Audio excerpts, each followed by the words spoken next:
about guns. So let's jump down here to about tier 6. We'll start off at tier 5. Um, tier 5 has two really good guns here that you can use well up into higher levels. The AKS. Now this gun, I would say, with buying the good ammo for it, you can get away with using that all the way up to about tier 10. After tier 10, you might still be able to get away with using it, depending on what sort of modifiers that you have on the gun. If you have extra armor penetration, extra damage, you might be able to get away with it. It's a very good gun. I used it for a long time. The Remington 700. I'm still using that at tier 10, 11. My missions are set to tier 11, and in tier 11 games, they're actually 11-12 games, I'm getting plenty of one-shot kills. Now, some of the people that's got some really souped up armor, level 12 armor, it's not quite one-shotting them. I'm getting a lot of bleed kills, which is still good. That's actually more points and more money for you. So after, there's no armor for tier 13.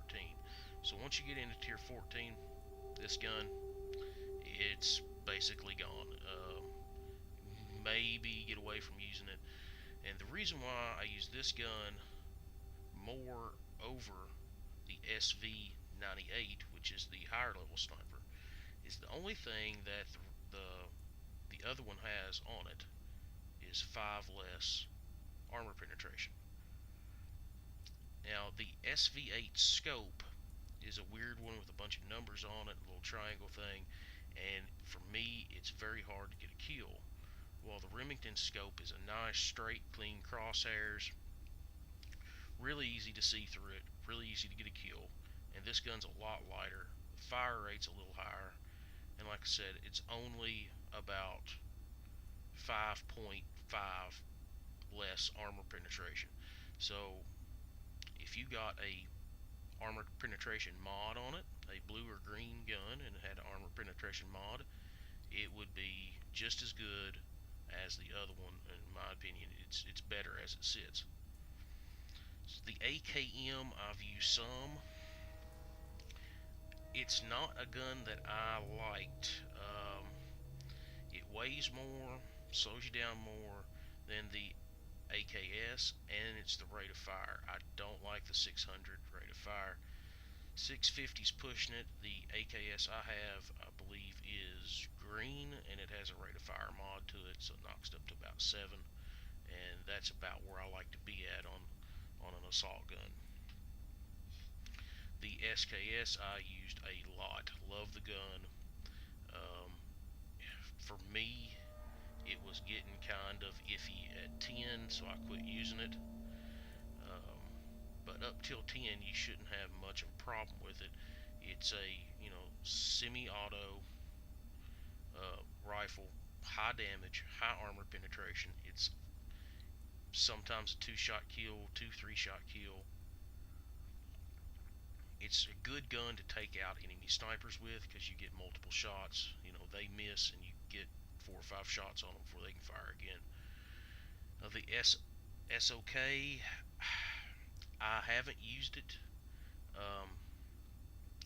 It has a little bit more rate of fire and a little less damage than the SKS, so I'm guessing it would be about the same situation for it. Just comparing the two, I would say it would be about the same. And I do see that in higher level matches quite a bit. We'll talk about handguns here in a minute.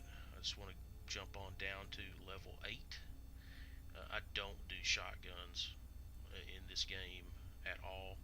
I've tried them, and I just don't like the shotguns, so I'm going to skip shotguns. The next 3 right here that I would recommend is the SR2M, the HK, and the PP2000. It's weird. Some people like the HK a lot more. It is a hard-hitting gun, a little bit more armor penetration than the other two. Like I said, the rate of fire is 600, so it's a little bit slower, and I don't like the 600 rate of fire personally, but it's still a good gun, and I've used it quite a bit, and I've got quite a few kills with it. Now the PP2000 is a level 9, and it's basically the same as the SR2M, but with less rate of fire.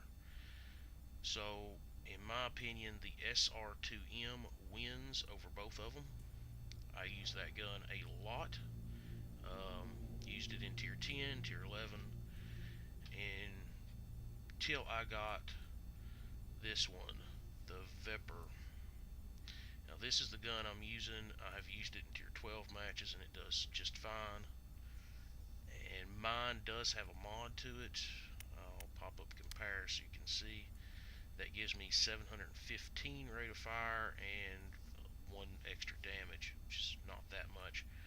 Now at Tier 10, Tier 11, I only use the ammo that gives 3 to armor penetration. I think armor penetration does a little bit more than 2 damage. Now when I get into level 12, I'm going to switch to the damage and the armor penetration, just to be sure, give a little bit of something. The sight on this gun, it's kind of hard to see with sometimes. And what I'm thinking about doing is going with the AK-74M. I do not have it yet, but I do know the recoil is less, and the sights are a little bit less. Now the stats on the two are pretty much identical. The only difference is the AK weighs just a hair more, and that's the only difference, which it's not much at all. The SVD, I've used the SVD some, and it has monster recoil. It really kicks. It's a good gun. You just have to get used to using it. Okay, so that's what I'll say. And it's a good gun to cause bleed on people. That's for sure. I've died from bleed from that gun a lot. Now we're getting up into some of the higher level stuff. Now I do have an AS-val and an VSK94. See right here, I got those from drops. I can say that both guns are very good. They use the same ammo, so if you have the Terminator skill, you can carry both of them at the same time, like this, and use the same ammo for both of them. And this is the difference between them right here. The AS-val is an assault rifle, and the distance on it's 50 meters, and the rate of fire is 800. While the VSK94, the distance is 100 meters, the rate of fire is 600. Because the VSK94 is a scope and is a sniper rifle, so it's kind of a full auto sniper, and it can be very deadly. You can zoom in and just put a whole clip into somebody's face if you want to. Now, as far as these two guns goes, I have not used any of the others. I am not up into the level 14, 15 stuff as of yet at all.